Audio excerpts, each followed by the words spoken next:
Amis photographes, bonjour. On se retrouve aujourd'hui pour un tuto sur RAW-thérapie. Plus précisément, je vais vous montrer la puissance de RAW-thérapie dans la correction du bruit numérique. Tout d'abord, définissons ce que c'est le bruit numérique. Dans une image numérique, on appelle bruit numérique toute information parasite ou dégradation que subit l'image de l'instant de son acquisition jusqu'à son enregistrement. Fin de citation de Wikipédia. En photo, en fait, le bruit numérique est souvent proportionnel à la montée en ISO. Il commence à être perceptible au-delà de 800 ISO sur un bon capteur. Néanmoins, il existe beaucoup de phénomènes qui peuvent créer du bruit numérique. Même à 100 ISO, une image très contrastée peut créer du bruit numérique sur les contours des objets, soit du bruit de luminance ou du bruit chromatique. Des temps de pause longs également. La liste des phénomènes est importante. Donc, c'est un problème auquel on est couramment confronté. D'ailleurs, pour les personnes qui utilisent du plein format, souvent avec des objectifs de grande focale qui pèsent lourd, on dit souvent d'ailleurs à ce sujet que la vitesse doit être augmentée proportionnellement à la longueur focale. Il existe même une règle empirique à ce sujet. Cette règle consiste à utiliser une vitesse égale ou supérieure qui correspond au chiffre divisé par la vitesse focale maximum de votre objectif. Plus proprement, si vous utilisez un zoom 70-200 et si vous n'utilisez pas de trépied, il faudra utiliser une vitesse égale ou supérieure à 1/200. 200 correspond donc à la valeur focale la plus élevée de votre zoom. En fait, aujourd'hui, ce type de règle, ou plus justement ce type d'approche, n'est plus vraiment d'actualité avec l'événement des hybrides ou mirrorless si vous préférez.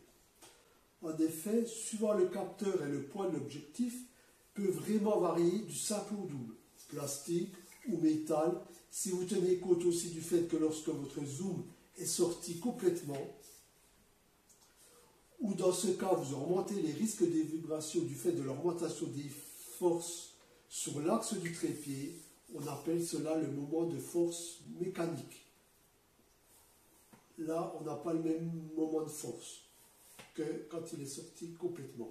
D'ailleurs, j'en profite pour faire une petite parenthèse sur les trépieds. Quand un constructeur nous dit « mon pied supporte 3 kg », cela veut dire dans l'axe axial du trépied. Néanmoins, si vous mettez 2 kg avec une force importante, soit une flèche de 200 mm, qui correspond à votre zoom sorti complètement, cela ne va pas le faire, en générant des vibrations. Je dis cela pour l'avoir testé. Revenons à notre histoire de poids d'objectif. Si on compare des objectifs par rapport à l'ouverture, un objectif zoom qui ouvre à 2,8 et un objectif qui ouvre à 4,5, le rapport de poids peut être de 10 fois supérieur. Si vous possédez une stabilisation optique dans l'objectif ou mécanique sur le boîtier, à l'inverse, vous gagnerez plusieurs stops. Donc, en résumé, c'est à vous de définir, suivant ces paramètres, la vitesse en dessous de laquelle vous ne pourrez pas descendre pour éviter des images au bord pas très net, sachant que ce n'est quasiment pas récupérable en post-traitement. Une fois la vitesse minimum utilisable pour un objectif donné est définie par la méthode empirique, par exemple, elle sera à prendre en compte en priorité dans votre triangle d'exposition. Je sais par expérience qu'avec un zoom de 300 qui pèse presque 1 kg pour une flèche d'environ 250 mm, je veux dire quand le zoom est sorti au maximum, dans ce cas, je ne dois pas descendre sous une vitesse de 1/500 malgré la stabilisation optique. Attention, je parle uniquement du bouger du photographe pour un sujet qui est naturellement fixe. Il va de soi que si je photographie un avion Boeing qui décolle à la vitesse de 250 km/h, il va falloir monter dans les tours. Je veux dire votre vitesse à laquelle vous allez chuter. En plus, cela va dépendre si vous êtes de face ou de côté pendant la prise de vue. En finalité, si je prends mon triangle d'exposition et que je le travaille à F8, pour une profondeur de champ acceptable, il ne me reste plus que les ISO pour faire l'équilibre. C'est pour cette raison que je me trouve souvent avec des ISO supérieurs à 800 avec ce type de zoom. Maintenant, la bonne nouvelle. Contrairement au flou de bougie du photographe, le bruit électronique produit par la montée en ISO est facilement corrigeable avec RAW-thérapie. Attention, cela fonctionne uniquement sur des fichiers RAW. Même si RAW-thérapie sait travailler sur des fichiers JPEG, il est quasiment impossible de corriger proprement la montée en ISO sur des fichiers JPEG. C'est ce qu'on va voir dans la foulée, le temps de démarrer RAW-thérapie.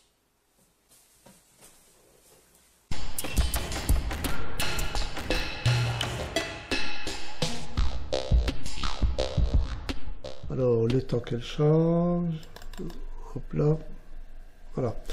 Donc, il a chargé ma photo. Bon, je fais une petite piqûre de rappel pour ceux que ça intéresse rapidement. On va démarrer, on va pas faire de réglage en dehors des problèmes d'ISO. Très rapidement, bon, ça commence toujours un petit peu pareil, RAW-thérapie pour les gens qui débutent. Si vous savez pas trop, vous avez ici des éléments, des raccourcis qu'on va utiliser souvent. Et ici, on a des éléments pour avoir des informations sur ma photo. Ça évite d'utiliser l'histogramme pour ceux qui n'ont pas trop l'habitude avec l'histogramme. Alors déjà, ici, il y a le bouton I comme information. Voilà, donc là, avec le bouton là, je vois que j'ai actuellement, je vérifie, j'ai bien 2000 ISO ici. Hein. Donc voilà, donc ça correspond bien à ce que je recherche. Bon, les autres paramètres n'ont pas d'intérêt dans ce tuto. Donc j'enlève pour gagner de la place. Donc ici, je vais la mettre en bas, c'est pareil, j'ai des éléments qui gèrent ma photo à l'écran. Donc ça, c'est la loupe qui correspond au plein format. Donc je passe en plein format. Bon, par exemple, souvent, ce qu'on peut être amené à faire quand on démarre, c'est de redresser une perspective. Donc, à partir de là, c'est extrêmement simple parce qu'il suffit de prendre ce bouton, je clique une fois dessus, je me mets sur une ligne, une verticale par exemple, enfin ça dépend de ce que vous faites. Hein. Et donc là, il me met que j'ai un défaut par rapport à ce que je viens de choisir comme ligne de 0,34 degrés. Donc je clique dessus et il me redresse automatiquement ma flèche. Voilà, donc ça c'est la première chose. Après, je peux refaire le recadrage si je veux, si c'est nécessaire. Hein, voilà, donc voilà. Mais comme je vous dis, c'est pas le but du tuto, c'est juste pour faire un petit rappel. Voilà, donc je pourrais le recadrer comme ça, peu importe. Voilà, donc quand j'ai fait ces deux choses-là, souvent je peux être amené à faire ma balance des blancs. Donc là j'ai ma pipette. Donc je prends ma pipette et donc je vais aller chercher du blanc. Donc sur la photo, bon, qui est un coucher de soleil à l'heure dorée, donc c'est un petit peu difficile de trouver des blancs. Bon, je sais ici qu'on a un chapiteau qui est blanc, donc je peux le prendre. Voilà, ce qui ressemble quand même un peu à ce que j'ai vu à ce moment-là. Éventuellement, si vous n'avez pas de blanc, je vous rappelle que ici, vous avez la possibilité, hein, quand vous êtes dans les... ici, c'est ce qui concerne la couleur. Quand vous êtes ici, vous avez la possibilité de choisir une méthode. Hein, donc fluorescent, nuageux, ombre, etc. Hein, lumière du jour, auto qui correspond à l'appareil, etc. Donc vous pouvez faire éventuellement des essais avec ça. Voilà, donc là j'ai mes paramètres de démarrage. Ce que je vais faire également maintenant dans un deuxième temps, c'est que je vais me mettre en paramètres auto, en niveau auto, hein, c'est-à-dire là je serai amené à régler la luminance, le contraste.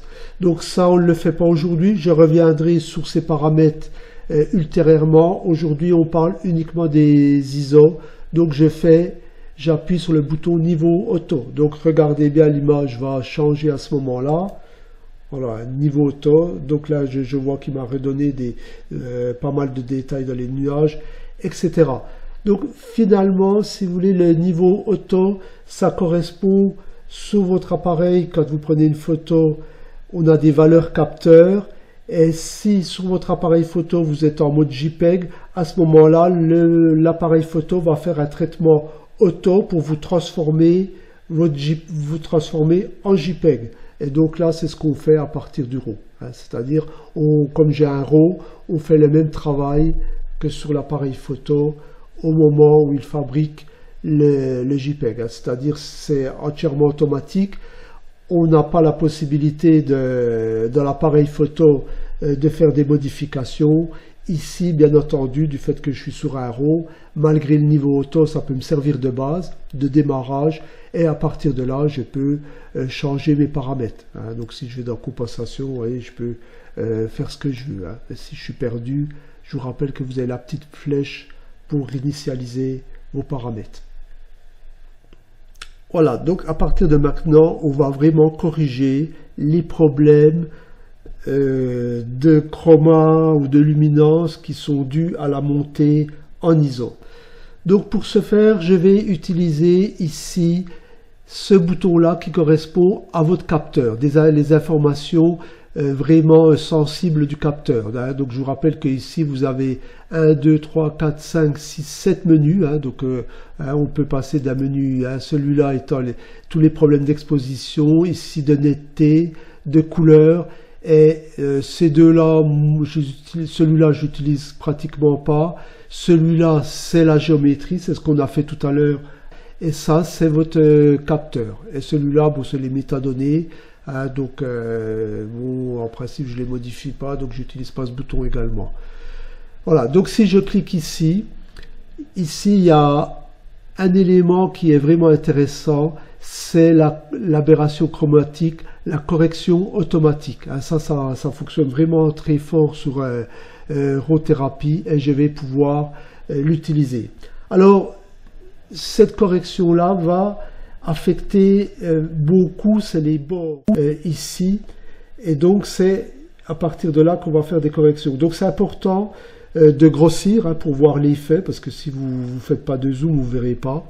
Donc par rapport à ma molette de souris, je vais grossir, je vais me déplacer par exemple dans une zone où je sais que ça va être plus facile à voir. Voilà, par exemple ici j'ai un détail, il y a de lumière, et donc ici si je regarde, j'ai vraiment un défaut, hein, j'ai ma lumière, et vous voyez, ça baffe pas mal à ce niveau-là. Idem pour les jaunes.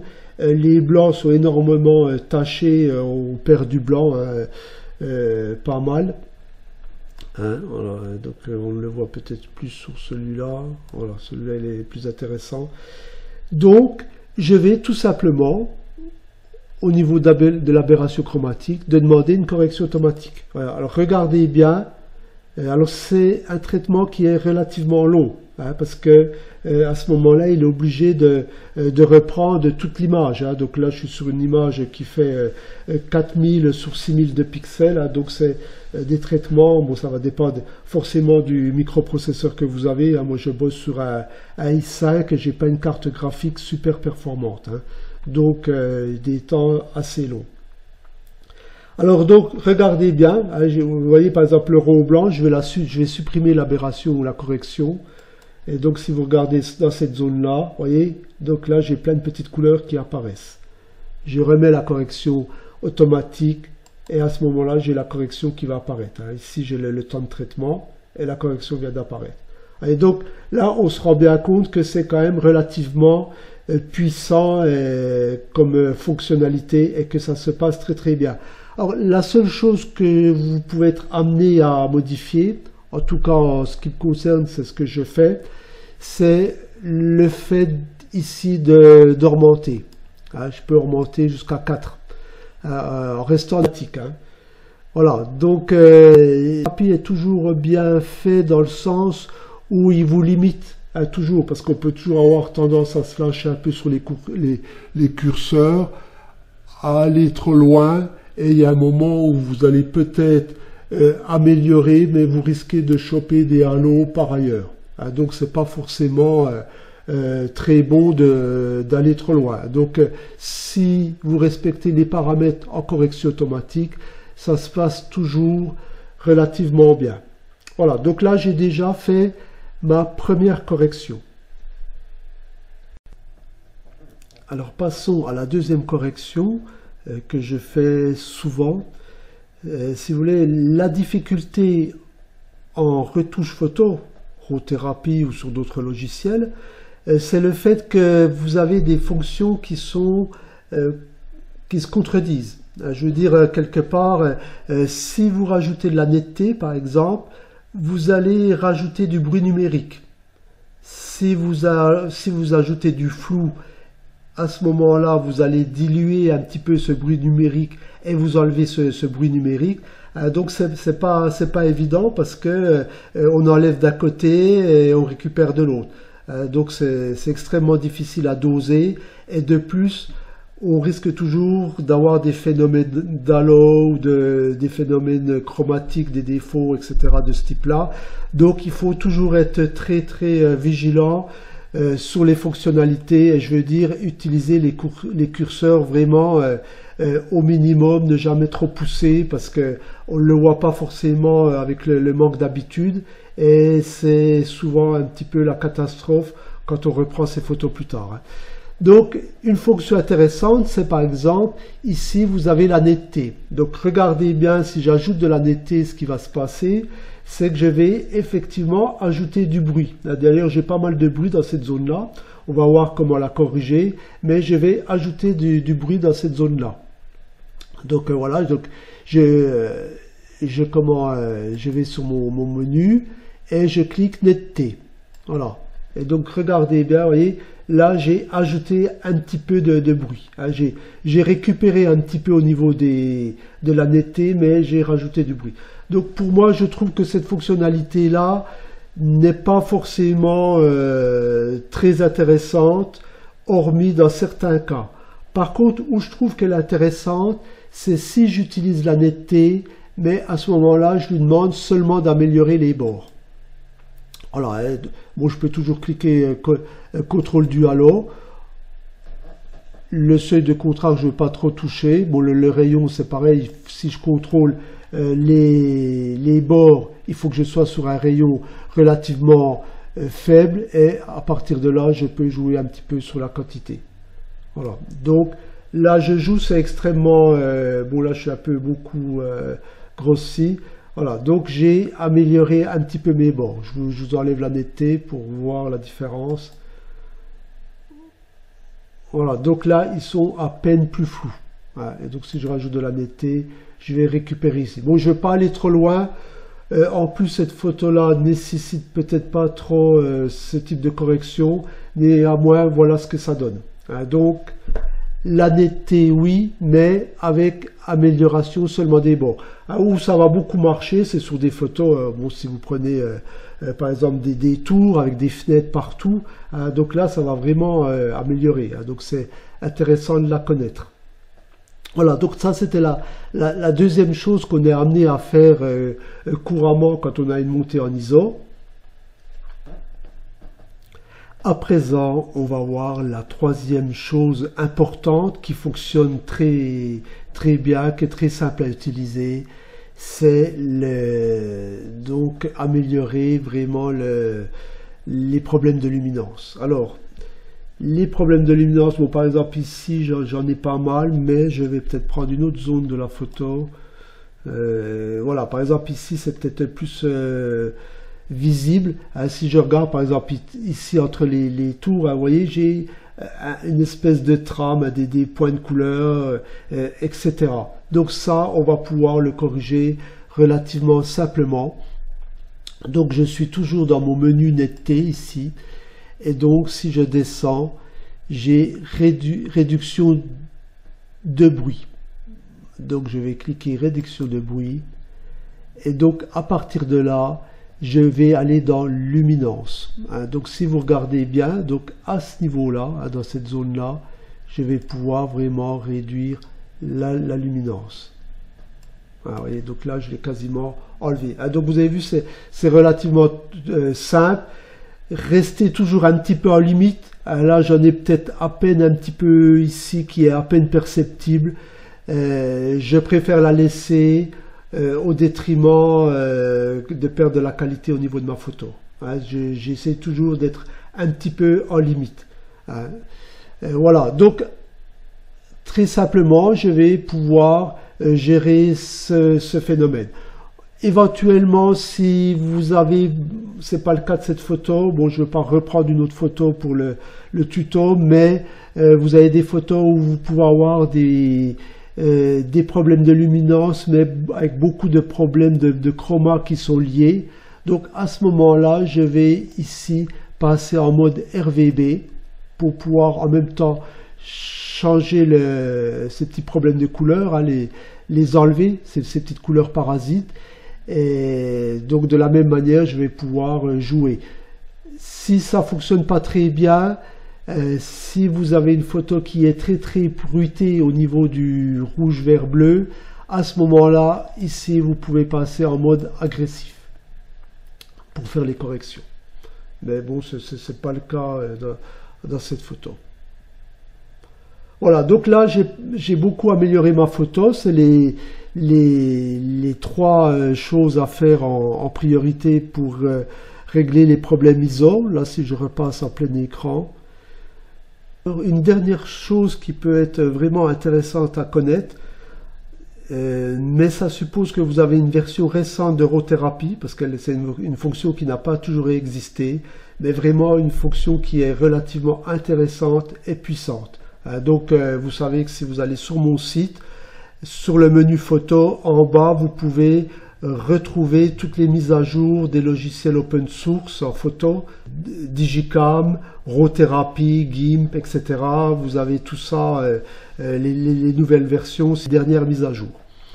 Alors donc là, ça concerne essentiellement quand vous utilisez par exemple des zooms. Alors j'ai pas du tout le cas sur cette photo-là parce que si je regarde ici, dans Information, cette photo-là a été faite avec un grand angle à 28 mm. Mais vous savez, souvent quand on est sur des zooms des 200, des 300, actuellement avec la pollution atmosphérique, parce que à plus vous allez chercher un élément, un objet au loin, à plus vous traversez des couches atmosphériques et à plus vous avez de pollution, vous avez ce qu'on appelle un voile blanc, hein, ici, hein, une espèce de brume blanche, hein, vos photos sont vraiment ternies, et ça c'est vraiment pas beau du tout. Donc, sur Rothérapie, vous avez une fonctionnalité qui est récente, qui s'appelle élimination de la brume. Donc là, je vais pas, bon, je peux le faire, mais ça va pas, la photo n'est pas du tout concernée. Donc il suffit de cocher ici, et donc là, je vais tout simplement bouger mon curseur. Donc je vais régler la force, hein, donc vous voyez, c'est très simple à utiliser. Voilà, donc, mais là, j'ai pas du tout de phénomène de brume. Donc le problème se pose pas, mais franchement, cette fonctionnalité marche très bien. Bon, si vous montrer la carte de profondeur, ça vous permet de voir ici comment les endroits qui sont voilés, hein, plus facilement. Hein. Bon, ça peut aider dans certains cas. À vrai dire, je l'utilise pas vraiment. Voilà, donc ça, on va le supprimer parce que c'est une correction qu'on n'a pas besoin. Et il vaut mieux éviter les corrections que vous n'avez pas besoin, parce que ça peut amener que des contreparties qui ne sont pas forcément bonnes pour votre photo. Donc là, en fait, j'ai fini ma correction ISO. Donc on a vu tout ce qui concernait ce type de problème. Alors en dernier, bon, souvent quand c'est comme ça, on peut avoir à faire des corrections. Bon, par exemple ici, une petite ombre et lumière, ça serait peut-être pas mal parce que j'ai un peu en bas, je trouve, voilà, ici, pour déboucher un petit peu les ombres. Éventuellement au niveau des noirs, je vais peut-être amener à corriger si je vais remonter un petit peu. Vous voyez, donc là, on est bien sur l'effet bascule que j'ai parlé tout à l'heure. Hein, je récupère des noirs pour faire ressortir mes nuages, mais je récupère également des ombres en bas. Donc c'est toujours un peu l'effet bascule qui peut être gênant. Et en dernier, bon, moi j'utilise souvent l'ajustement lab qui va permettre, si vous avez fait des corrections, de vraiment ajuster au dernier moment votre photo, c'est-à-dire la luminosité et le contraste par rapport à la luminosité et le contraste que vous avez dans cette partie-là. Là, on a quelque chose de beaucoup plus poussé, des algorithmes beaucoup plus puissants et donc des résultats beaucoup plus intéressants. Donc, à partir de là, je vais jouer un petit peu sur la luminosité. Voilà, je vais pouvoir vraiment fignoler ainsi que les contrastes. Voilà, donc là je fignole on sort un petit peu du sujet de départ, je fignole, et en dernier je peux être amené à jouer un petit peu sur la vibrance, si je vais rajouter par exemple un effet de vibrance, je veux dire pousser un petit peu les couleurs, parce que ici comme c'est cette couleur dorée qui est super, donc je peux être amené à la bouger un petit peu. Voilà, donc j'ai terminé ma photo. Et donc la dernière étape ici consiste à l'envoyer dans la file d'attente. Donc je clique tout simplement une fois. Ici je vois que j'ai une photo dans la file d'attente. Donc si je vais dans file d'attente, je la vois ici. Et donc je suis en démarrage auto. Et donc c'est lui qui va s'occuper de tout ça. Et qui va me la charger dans mon répertoire et dans mes images que j'ai appelé également file d'attente. Vous devez mettre votre dossier de sauvegarde. Donc si vous n'en avez pas, vous devez le créer. Donc avant, par exemple, ici, si je me balade, je vais ici dans mes images et je vois que dans mes images ici, j'ai bien mon fichier file d'attente que j'ai créé. Bon, j'ai mis un petit tiret pour qu'il apparaisse en premier. Donc s'il n'est pas créé, lui ne pourra pas vous le mettre dedans. Donc il faut aller le créer et aller le chercher. Et donc à ce moment-là, faire ouvrir. Mais ça, vous le faites qu'une seule fois. La première fois que vous installez Eurothérapie. Ici, je suis en qualité JPEG 100%, donc meilleure qualité. Et donc, je n'enregistre pas les paramètres de développement avec l'image, sachant qu'ils sont déjà enregistrés avec mes héros. Donc, ça ferait... voilà, ça serait pas utile de les avoir deux fois. Et donc, ici, je suis forcément en mode JPEG 8 bits pour que la photo soit utilisable. Sachant que le JPEG ne vous permet pas d'aller au-delà du 8 bits. Mais ça crée déjà des gros fichiers. Ça marche très bien pour le net, etc. Si c'est pour de l'impression, à ce moment-là, il faut peut-être choisir d'autres formats, mais ça fera l'objet d'autres tutos. Voilà, donc, ciao, à plus.